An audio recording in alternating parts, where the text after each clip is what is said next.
I really liked the event that we went to at Kepler's bookstore in Menlo Park a couple of weeks ago with Dr. Daniel Siegel.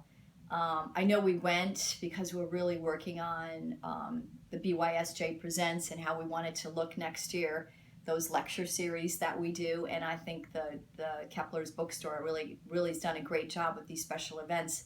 And it inspired us. But this particular one with Dr. Daniel Siegel was awesome.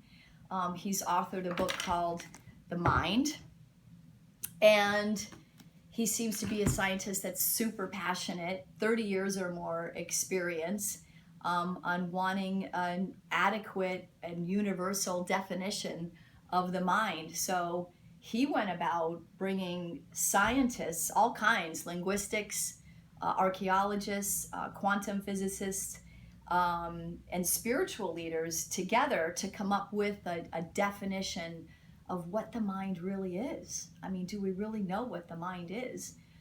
The brain is an organ, but I guess Socrates, the definition of mind that everyone relied on is that it's just brain activity.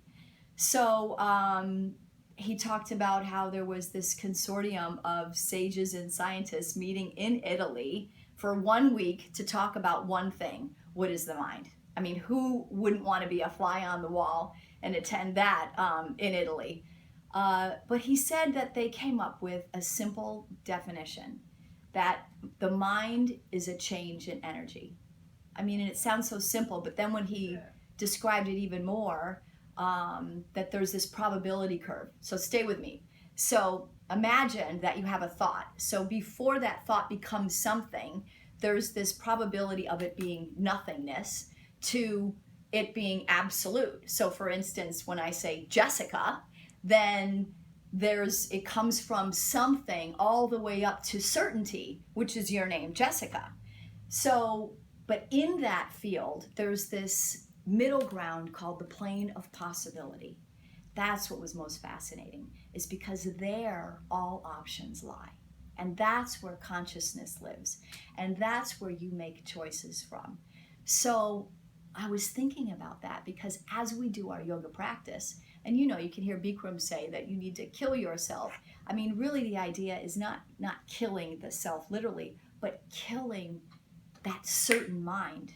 And when that goes away, then you're living in this plane of possibility where all options exist. And the other thing he pointed out too is that's where there's no sense of time.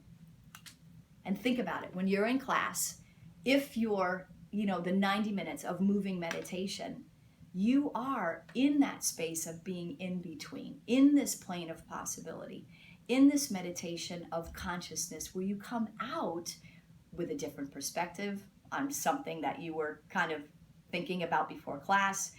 You come out like, where did time go? You come out feeling really good because you're in this plane of possibility.